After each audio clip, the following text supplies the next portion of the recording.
আসসালামু আলাইকুম। আসলে আজকে একটা দুঃখের বিষয় প্রকাশ করতে আসছিলাম। দুঃখ তো সবসময় থাকে, আজকে দুঃখটা একটু পারিবারিক।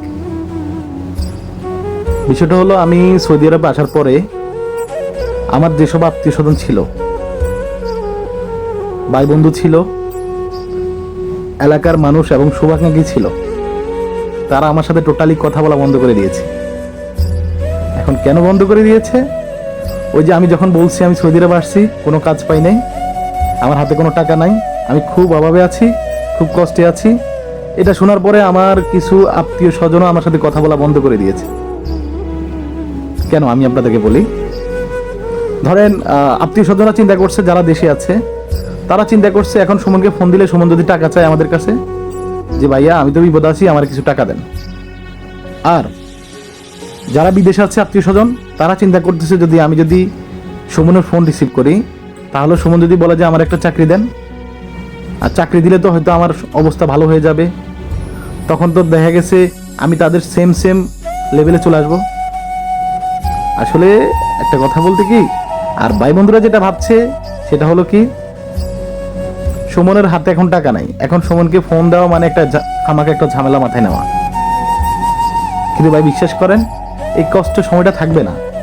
আল্লাহ পাকে যেহেতু আমাকে সৌদি আরবের মাটিতে এনেছে, একটা না একটা ব্যবস্থা হবেই, এটা আমি বিশ্বাস করি মনে প্রাণে। কিন্তু আমি তাদেরকে বলতে চাই, আপনাদের কথা আমার সারা জীবন মনে থাকবে। আমি যেহেতু সৌদি আরব মাটিতে কষ্ট করে আসছি, ইনশাল্লাহ আমি এখান থেকে সফল হয়ে যাব। যদি নাও হতে পারি, তারপর আপনাদেরকে কথা দিচ্ছি, কখনো আপনাদের কাছে হাত পাতবো না। আমার আল্লাহ আমার জন্য রিজিকের ব্যবস্থা করে রাখছে, সেটা যে কোনো জায়গায় হোক, যে কোনো মাধ্যমে হোক।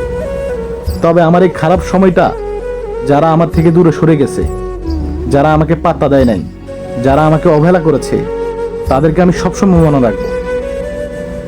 ঠিক আছে?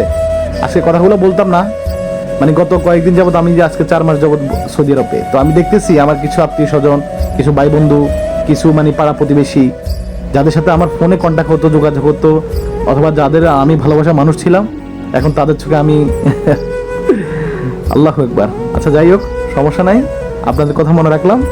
ইনশাল্লাহ আমি যদি সফল হতে পারি, বিশ্বাস করেন আপনাদেরকে যথেষ্ট পরিমাণ সম্মান দিব, কখনো অহংকারী করব না। আমি সবসময় আল্লাহর কাছে একটা কথা বলি যে, আল্লাহ আমি যদি কখনো টাকা পয়সা অথবা সফল হতে পারি, আমার ভিতরে তুমি অহংকারী দিও না। আর যদি আমার ভিতরে কোনো অহংকারী থাকে, তুমি আমাকে ধ্বংস করে দিও। এই জিনিসটা আমার মধ্যে থাকে, এটা আমি ধারণ করি। আর ঠিক আছে, পরিশেষে সবাই ভালো থাকুক, সুস্থ থাকুক। আসসালামু আলাইকুম।